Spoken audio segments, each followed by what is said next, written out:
स्वागत का तो आप सभी का आपके इस यूट्यूब चैनल नॉलेज मोर में। दोस्तों मेरे कई सारे व्यूअर ने जानना चाहा कि अभी वर्तमान में पैसेंजर ट्रेन में WAG9 लोकोमोटिव का प्रयोग क्यों किया जा रहा है। तो दोस्तों आज की इस वीडियो में हम इसी के बारे में डिस्कस करेंगे और समझने की कोशिश करेंगे कि पैसेंजर ट्रेनों में अभी बहुत ज्यादा WAG9 लोकोमोटिव देखने को क्यों मिल रहे हैं। तो दोस्तों अगर इसका जवाब आप सिंपल शब्दों में जानना चाहें तो इसका जवाब सिर्फ एक लाइन में यही होगा कि अगर किसी लोकोमोटिव के बदले किसी दूसरे लोकोमोटिव को भेजा जा रहा है तो इसका मतलब ये हुआ कि या तो वो लोकोमोटिव अवेलेबल ना हो या फिर उसमें कुछ खराबी आ गई हो या फिर उस लोकोमोटिव को चलाने वाले लोको पायलट अवेलेबल ना हो। इन तीन चीजों के चलते ही किसी दूसरे लोकोमोटिव को वहां पर भेजा जाता है। लेकिन अब सवाल ये है कि यहाँ पर वैगनाइन लोकोमोटिव ही क्यों भेजा जा रहा है।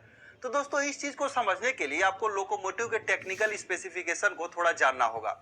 दोस्तों जनरली हो क्या रहा है कि जिस ट्रेन में WAP7 लोकोमोटिव जो पैसेंजर लोकोमोटिव है यूज होता था उसी के बदले में WAG9 लोकोमोटिव का प्रयोग किया जाता है। तो यहाँ पर हम WAP7 और WAG9 अगर दोनों लोकोमोटिव के टेक्निकल स्पेसिफिकेशन को आप जान लेंगे तो आपको बहुत सारी चीजें क्लियर हो जाएगी और इस बात का अंदाजा लग जाएगा कि यहाँ पर WAG9 लोकोमोटिव का प्रयोग क्यों हो रहा है। तो दोस्तों इस चीज को समझने के लिए आप इस दोनों इमेज को देखिए। यहाँ पर आप पाएंगे कि WAG9 लोकोमोटिव जो है उसकी maximum permissible speed 120 kilometre per hour है और इसका आउटपुट पावर जो है 6122 हॉर्स पावर यानी कि 4565 किलोवाट का है। अगर इसका ट्रैक्टिव एफर्ट की बात करेंगे तो यहाँ पर वैगनाइन का जो स्टार्टिंग ट्रैक्टिव एफर्ट है वो 475 किलो न्यूटन का है और कंटिन्यूअस जो ट्रैक्टिव एफर्ट है 325 किलो न्यूटन का है।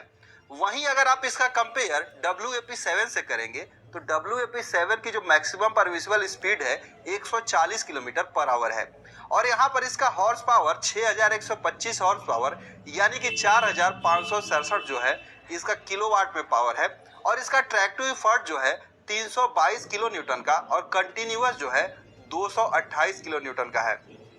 तो इस तरीके से अगर आप WAG9 और WAP7 दोनों का टेक्निकल स्पेसिफिकेशन को देखेंगे तो आप पाएंगे कि ये लगभग सेम है। मतलब कि इन दोनों में बहुत ज्यादा अंतर नहीं है। इनका अंतर सिर्फ है वो है मैक्सिमम स्पीड और ट्रैक्टिव एफर्ट। दोस्तों यहाँ पर ट्रैक्टिव एफर्ट जो होता है वह गियर रेशियो पर डिपेंड करता है।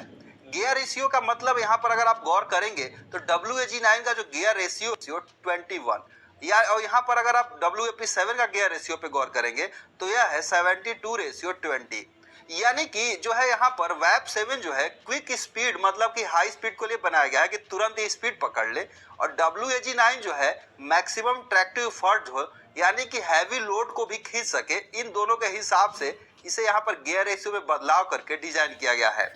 तो दोस्तों जब कभी भी अगर आप पैसेंजर ट्रेन में वैगनाइन लोकोमोटिव को देख रहे हैं तो इसका मतलब ये हुआ कि वैगनाइन लोकोमोटिव उस पैसेंजर ट्रेन को खींचने में कैपेबल है यानी कि उसमें 24 से 26 कोच भी लगे हों तब भी वह खींच सकती है जैसे कि WAP7 खींचती है।